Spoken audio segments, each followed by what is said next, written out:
காஞ்சிபுரம் காந்தி சாலையில் அனைத்து வியாபாரிகள் முன்னேற்ற சங்கம் சார்பில் மாபெரும் மனித சங்கிலி போராட்டம். காஞ்சிபுரம் காந்தி சாலையில் உள்ள போக்குவரத்து மாற்றம் செய்ய வலியுறுத்தி காஞ்சிபுரம் அனைத்து வியாபாரிகள் முன்னேற்ற சங்கம் சார்பில் மாபெரும் மனித சங்கிலி போராட்டம் நடைபெற்றது. சங்க தலைவர் தசரத ஷா தலைமையில் நடைபெற்ற இந்த போராட்டத்தில் செயலாளர் கோபிநாத் முன்னிலை வகித்தார். இதில் கௌரவ தலைவர்கள் துரை சவுந்தரராஜன், ஜெயின்லா ஆகியோர் சிறப்பு அழைப்பாளராக கலந்து கொண்டு ஆர்ப்பாட்டத்தில் ஈடுபட்டனர். இதில் பச்சபாஸ் நிறுவன உரிமையாளர்கள் பிரபு பிரகாஷ், உரிமையாளர் பிரகாஷ் பாபுசா, உரிமையாளர் பாலாஜி ஷா, ஆலோசகர் எழிலன் உள்ளிட்ட ஏராளமானோர் வியாபாரிகள், கடை ஊழியர்கள் என பலர் கலந்து கொண்டனர்.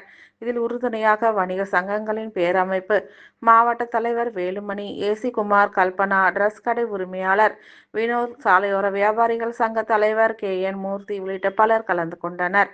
கலந்து கொண்ட அனைவருக்கும் சங்க பொருளாளர் சீனிவாசன் நன்றிகளை தெரிவித்தார். இதனைத் தொடர்ந்து மாவட்ட காவல்துறை கண்காணிப்பாளர் இடம் சங்கத்தின் சார்பாக மனு அளிக்கப்பட்டது.